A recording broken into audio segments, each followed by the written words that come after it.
We're going to do a little bit different format for this because we actually have an interview tonight.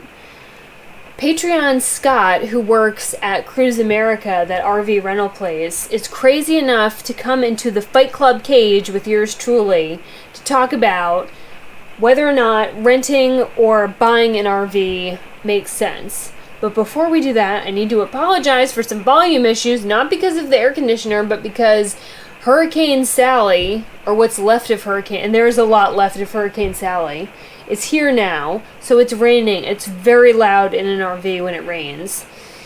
So everything is flooding, and we're dealing with that, and if God taps me to build the ark tonight, I'm just taking me, 2 of every cow, and my weighted blanket, and the rest of you can go straight to hell. I do not care. If he comes back the next day and is like, you brought 2 of every cow, I said 2 of every kind, I'm going to say, maybe we should talk about this when you're in a better mood, because you did just destroy Earth. Alright, here's what happened that kind of inspired this budget boot camp. I did 2 one-on-one sessions with 2 very different families, one with a hefty budget and one without, both with very tiny crotch goblins. Not baby, but like small. And what happened was they both went on a trip this year because now RVing is like super cool. And they rented their RVs and they got the bill. Now and I have rented an RV and the bill is huge, huge. I did a quote today from Durham, North Carolina to Florida for like a week and a half. And I was pretty conservative on my mileage, and I don't even think that this is the full price because I think they add a bunch of fees at the end if I remember, but it was well over $2,000.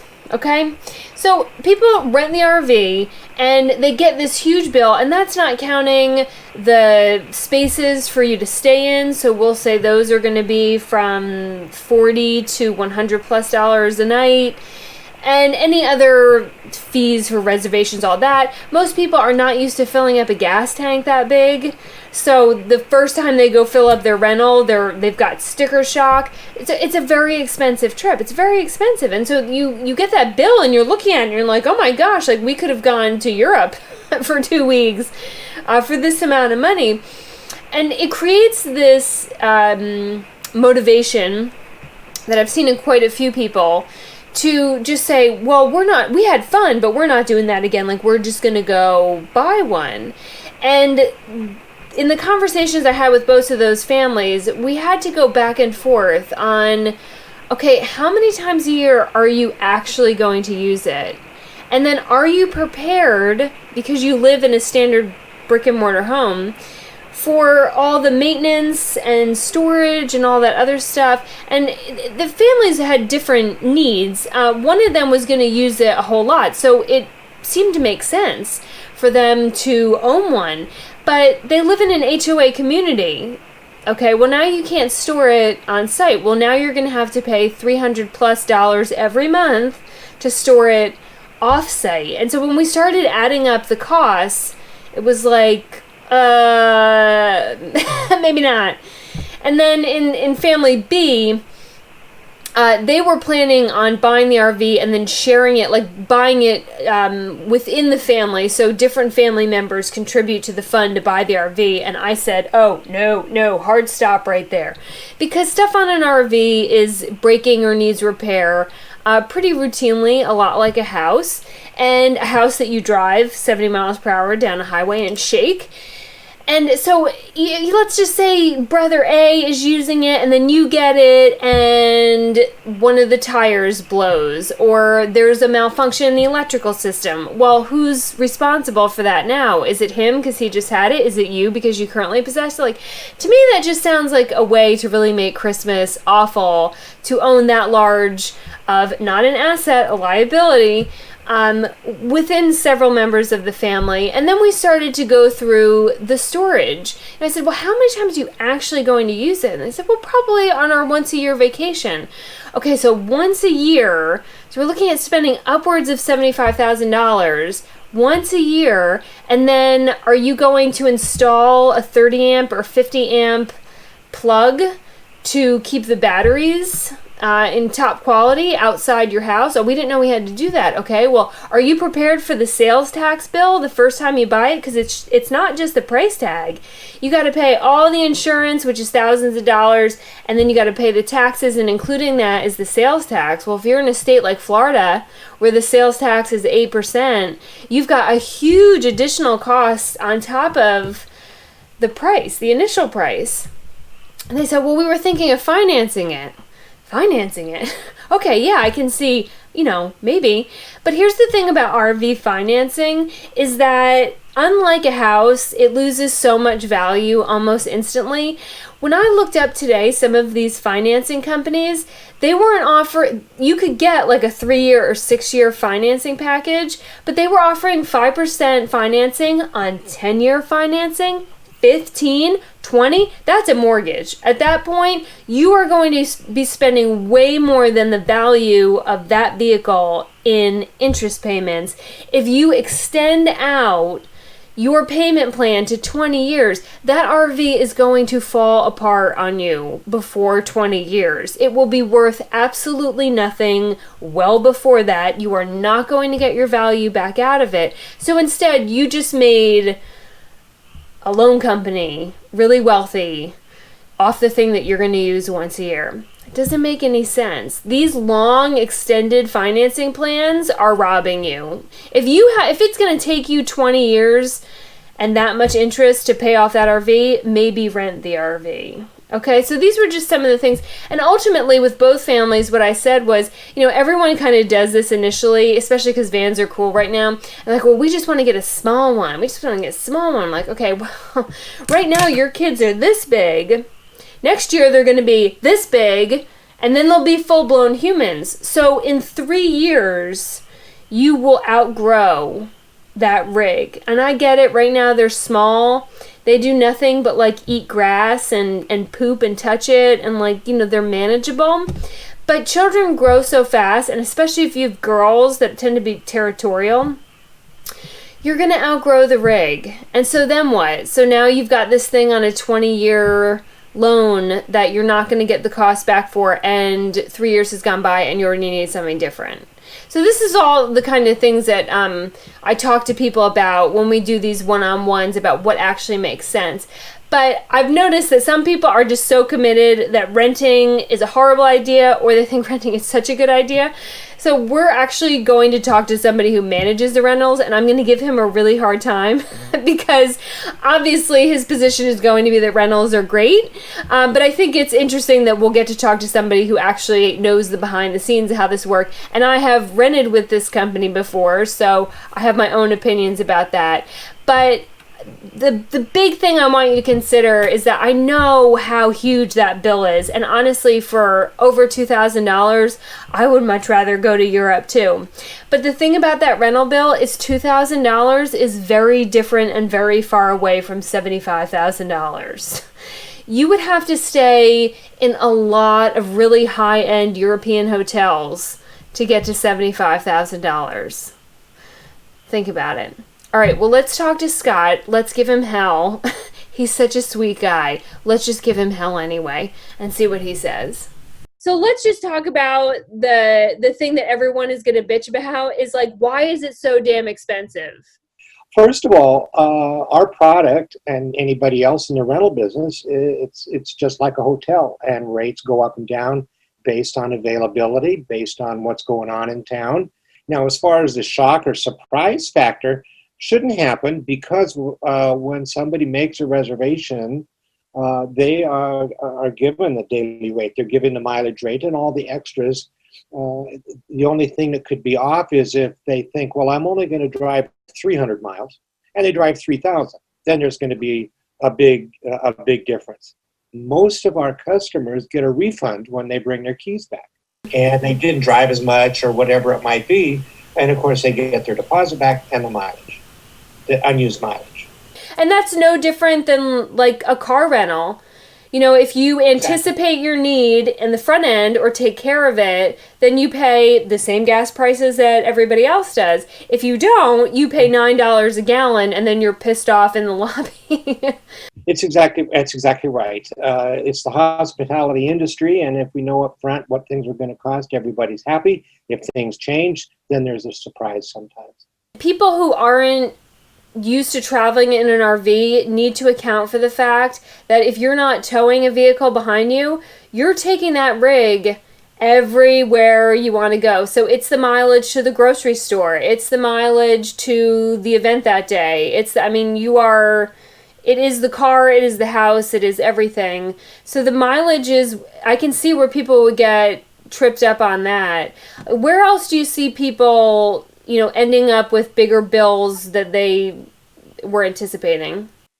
If they break the RV, we're responsible for the first $1,500 of the deductible, and we charge that right then when they bring it back. So what constitutes breaking their RV? Now, I felt pretty comfortable when I took the Cruise America out. Now, that said, and I am not knocking Cruise America when I say this, when I got that thing, I was like, this thing has been rode hard. Like, this rig has been rode hard. And I mentioned it to the lady at the front desk. I was like, man, this rig owes you nothing. And she said, well, people who rent, it's typically their first time in an RV. They don't know how to drive them, so they're hitting the brake and hitting they're not driving it how you need to drive it. They don't know how to use the systems, and they get beat up pretty bad. So I would be nervous if I had no experience then getting this really expensive vehicle, and there's a possibility that I'm going to have to pay if I break it, but I don't really know how to use it. So, what do you need to know there? We do target the beginning RVer because they're basic plain RVs as you experience. All RV customers that are renting are required to watch a video, 26 minutes long, that show how every system works. So there shouldn't be too much surprise on how to empty a tank or plug in for power. And also, there's a nice book that has everything illustrated right behind the driver to make that easy. Plus, there's a live body upstairs that can answer any question 24/7. As far as what can break, well, people back into trees. It's just basics. Somebody will clip a mirror, something like that. If they don't check the height of the bridge they're about ready to drive under, well, there you go. And that we've had all of these things happen. I imagine the skimming the top off the bridge, that's a rough call to make. We have special training for that. Oof. You got a scared customer, one, because of what just happened, and two, because they know the bill that's coming thereafter. To be honest, they're covered for $1.5 million for free. They just pay the $1,500 deductible if they do something. $1,500 is nothing to laugh at, but the alternative is worse. $70,000 RV, yeah. Yeah. When I was trying to figure out what rig to buy, I got that feedback of people saying, well, just go rent one. I'm like, I'm not spending all that money, because it's a fair chunk of change to go for a week on a rental. Like, I no. And I will say that when I had the Cruise America rental, that was the best stepping point into the War Wagon, because I was learning how to use systems on someone else's equipment. I mean, truly though, because I didn't have systems in the van. So when I looked at that panel, I was like, I have no idea. I mean, I didn't know how to turn on the oven, because you got to do the clicky, and then the... I had no clue. I stayed in that for a week before I got the War Wagon, and by the end of that week, I knew how to use everything. I had gotten over the horror of what using a black tank or draining a black tank is. And so I stepped into my rig feeling really confident, but also, and I think more importantly, and everyone knows that I hate Class Cs. I'm very vocal about that. To me, they're the halfway point between too small in a van and too big in a Class A, and it just doesn't solve any of my problems. But because I had to live in it for a week, I knew by the first day that was not the right size for me.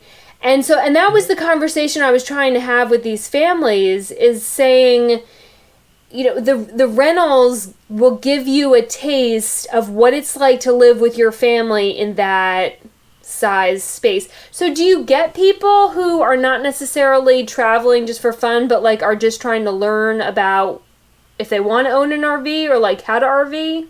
All day long. I recommend to a large percentage of my customers that are considering buying one to rent one first because of the reasons you just mentioned.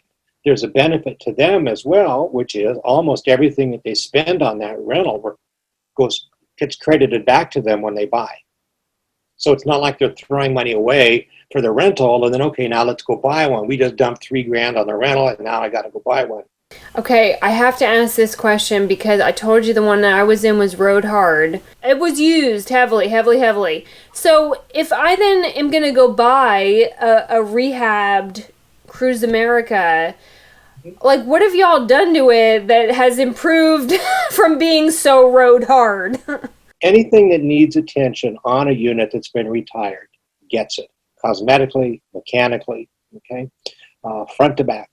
All the fluids are changed. All of the filters are changed. Anything worn more than halfway, like tires or brake pads, you get fresh.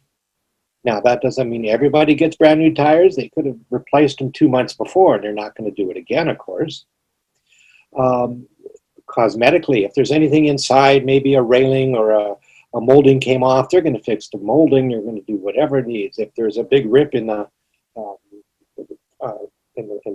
seats, they're going to replace that. We have our own upholstery department. We have our own cabinet maker. We have our own heavy line. We have our own paint booth. The guys walk around like astronauts with tubes coming out of the back of their head to paint everything because we strip off the Grand Canyon graphics, sand it all down, and then it looks really nice. Mechanically, it's the same thing. If they notice anything, they're going to fix it. We spend a lot of money refurbishing these things. I've seen the wholesale parts list on these things, and the customer really is getting a good value. What kind of price point are people looking at for the rehabbed ones? You're looking in the low 30s and for one that's been refurbished. They come with a warranty, okay, and then you can buy extra warranty coverage if you want. It depends on the size, the year, and how many miles. The only differentiator is the odometer.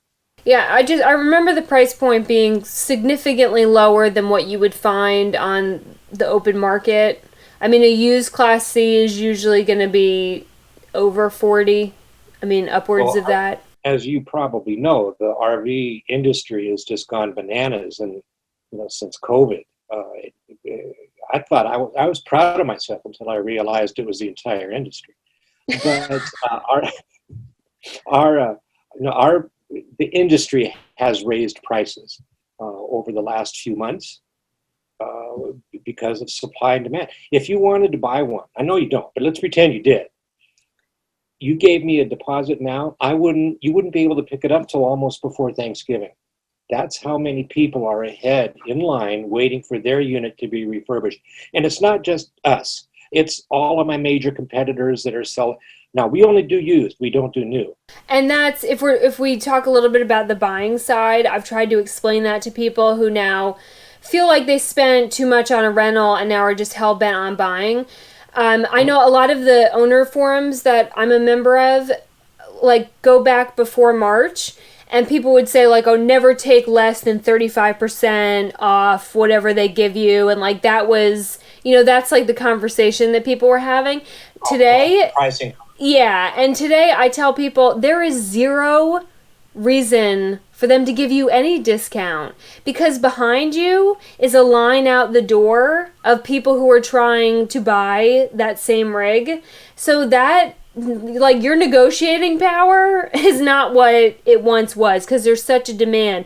And then especially on the new rigs, people who are buying Grand Designs are writing these panic notes that they had all these travel dreams and, like, it hasn't gone through phase one of the build out. So, great that so many families took a trip in a rental and now want to buy, but realistically, you're not getting it anytime soon, and you're probably not going to get the crazy deal that you could have gotten a year ago. So I've said to everybody, I said, this, you picked the worst time to buy an RV. Like there's just, Yeah. this is not that time. One of the nice things about where I work is that we don't play the typical pricing game.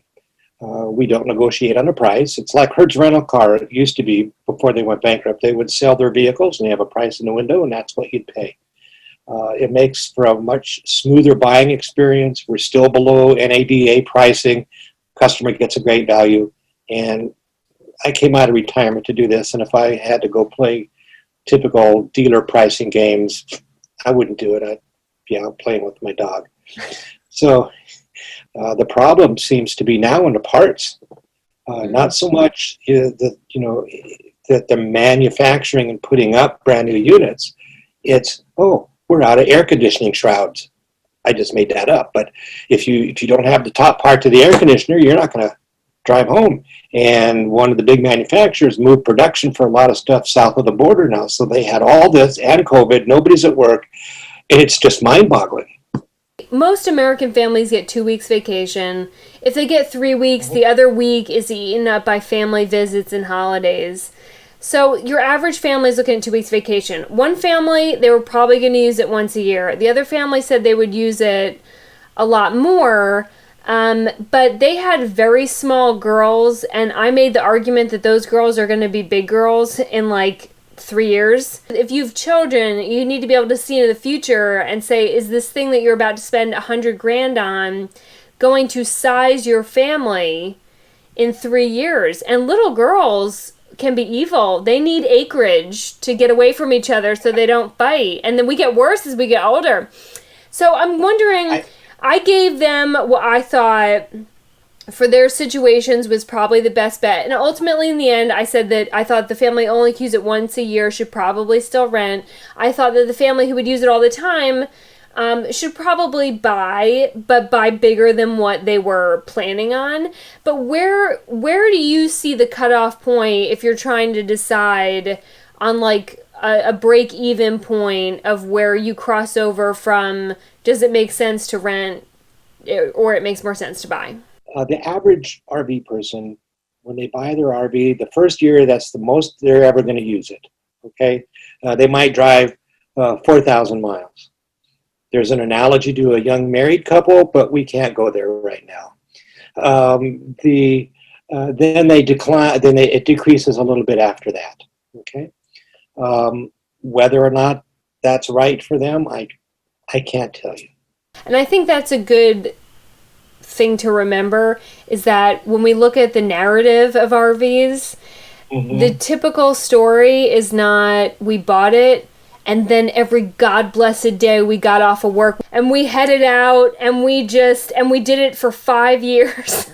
I mean, that's not the typical, I'm an anomaly. And I know some families that every chance they get, even if they're only going camping in the next county, they're totally into it. But the general narrative of RVs, if we look at the used market, is we bought it and then we had health issues. We bought it and then we had financial issues. And so there's all this money tied up in a highly depreciating vehicle that is really hard to bring that money back out. And that's why I wanted to talk about this, because I remember seeing that bill from renting and thinking like, I could have gone to Europe, but $2,000 is really different from $75,000. There's a huge one of the value adds for owning is the fact that if you do decide to go to the next county over, you want to run up to the rim to go camping, you can. Okay, let's grab the kids. I feel like going up to the mountains. Everything's already loaded in. You basically get in and you drive, which is not as convenient if you say, well, let's think about renting one, and then last minute it's more expensive, just like hotels are more expensive and airplanes are more expensive at last minute. Same thing with rentals. There is the convenience factor, and it depends clearly on the financial ability of the customer. If I've turned people down that, I want to, they're a young married couple and they've got 2 little kids, and they're struggling, and they've decided it'll be better to sell the house and or move away from mom and dad into an RV because look, my payment's only $400 a month. That's cheaper than rent. The Yeah, best way. yeah, you've not added in the $50 a night for your space, plus the electric, plus, I said into the camera I have here before we started talking, one of the other things that I think surprises people when they get a rental is they've never filled up a gas tank that big. And so the first Oh time my you Lord, you're so right. the first time you Yeah, fill up the gas tank, you're like, does it have a hole in it? Like, where? Something else I want to talk to you about on the owning side is the financing. I'm seeing these RV loan companies offering 20-year financing at 5% interest. And I thought, why am I doing YouTube videos when I could be selling people 20-year long loans with 5% interest? Do you know how many bobs I could have if I was in that business? So give it to me straight on like where is the sane where if you need to finance that far out, like maybe you have bigger issues, like where's a healthy finance? So the industry that I'm seeing is less than 6%, 10 to 12 years, no prepayment penalty. That's still a Depending long note. but where would you be more comfortable? What would your favorite term be? And But you got appreciate to remember, I'm a different kind of buyer. I'm like a I 94-year-old inside this body where I'm like, if you don't have cash, you don't buy it. Like that's me. So I mean, when I look at loans, I will calculate out total interest over the longevity of the loan. And I'll do that with a mortgage too. And I really think if people did that math, they would have different. We always look at the payment, the monthly payment, and like you were saying, that family was saying, well, it's cheaper than rent. But when you take that payment and you extrapolate it over 10 years, the amount of interest that you'll pay is typically over the principal or what you would have paid for that RV in the first place. And that is like, to me, crazy. If I was going to finance, I wouldn't do any more than 6 years because I feel like at 6 years, that's when all your big maintenance is going to start coming to term. Like your tires are going to need to be replaced and all that. And so I feel like at 6 years, everyone is having a come to Jesus meeting with their with their rig. And so if at that point you're not in love with it, at least you've paid it off. I mean, I feel that same way about a vehicle. At a vehicle, at 6 years, like you put some dents in the side, you spill coffee on the seat. Like you're not as in love with it, so at least it's paid off. If you had another 4 years to go, oof, I don't know about all that. With the kind of loan that my company offers, if you wanted to turn that 10-year term into a 6-year term, you can. Let me explain that to people who don't understand how loans work. Some loans and mortgages do this too. On some mortgages, they'll have a prepayment penalty, which is to say we're not going to make enough money off you if you pay it back sooner. So we're going to fine you because we're not making what we thought we were going to make on the interest. And I know very few people who read that on a mortgage. I bet there are fewer people who read it on the RV paperwork because everybody is just looking at that monthly payment. All right. The last thing I wanted to ask you about was, so now, much like every industry on planet Earth besides medical, the peer-to-peer world has kind of infiltrated RV rentals. So now we have Outdoorsy, and I think there's one other that I can't recall. I've looked at all of them. The prices are all over the place, from $75 a night to $275, depending on how big the rig is, how long, and what is the value difference there? I mean, I can think of one right off the top of my head, but I mean, what's the competitive advantage of going with a company versus renting from the guy in your town? We do get customers that come in and tell me that they want to buy this without our decals on it so they can go out and rent it. That's a bad thing to tell me because now I know it's commercial use, which means they don't get a warranty from us and they can't get financed. Ooh. That's just a little aside. Oh, Because people do that? That's actually not a bad idea, but telling you was the part where you screwed up. yes, that's the part that wasn't smart. But as far as benefits for a real company like us, we're here. We've been in business for 45 years. We've got the insurance, and you have somebody you can call at 2 in the morning when there might be a hiccup, as opposed to waking somebody up. Oh, I'm renting your RV and there's an issue. So it's the liability issue, and the fact that it's going to be taken care of and maintained, and you have somebody to help. I have experience on both sides of the house, so to speak. It's an individual choice. It's like you said before. It depends on what the customer wants. Is it just a one-up thing? Well, don't go drop $30K on an RV that you're only going to use once. For heaven's sakes. The one thing I will say about rentals is don't just go by your particular pricing experience. There are, during the year, some really good sales in the industry. I don't mean this to sound like a pitch, but to give you an idea, we're advertising some $9.95 a day rentals. These are between certain places and certain dates. So don't miss. I saw you don't calm down. Nobody screwed you on your rental. I was going to say, I was like, I'm about to make some phone calls when I get on this thing. I did not pay that much. That was such a man. I wish I had video going on. That was. Don't worry, I got another camera in here. Did you just see it get steam? Anyway, those are very special promotions. I don't want people to know that I even said $10 a day, because they're going to be busting our phones. You have to want to go from Charlotte, North Carolina to Pensacola, Florida between October 4th and the 19th. Now, is that to adjust inventory? Exactly. And that's a cool thing that you can do, although I'll tell you, my impression of that is that the schedule is so tight that I don't know that it's much of a trip.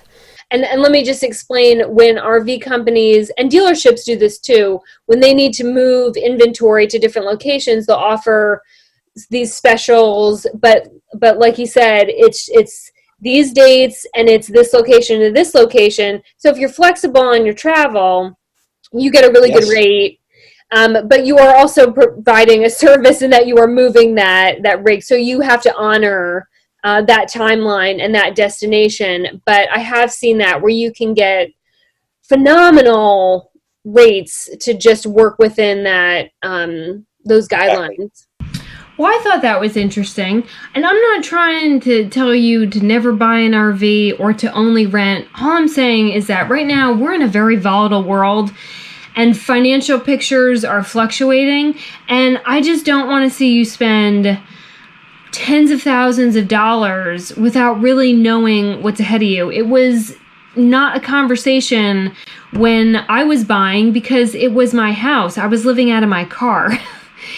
But in the same way that I know that it's hard when rent is really expensive and people go and real estate agents will say, it's cheaper, the mortgage is cheaper, it's cheaper. I'm like, well, but that's just the payment. That's not all the other costs that go into owning a home.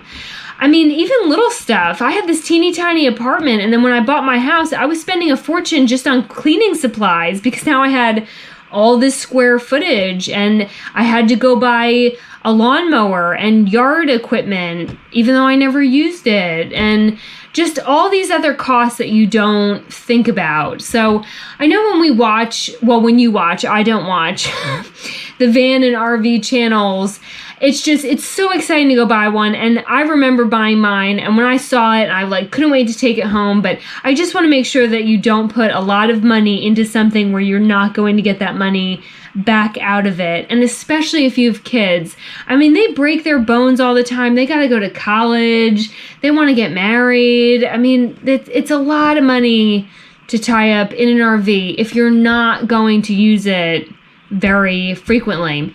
Now, if you can find a creative use for it when you're not using it, then rock on. I mean, maybe right now you're working remote and you're going to take your rig and put it in the backyard and you're going to use it as a home office. Well, then there you go. And you could probably write that off of your LLC taxes, right? It's a business expense. Just really think about it. So I hope that interview was helpful. It's interesting to talk to the people behind the scenes at these companies, and I enjoyed running with them.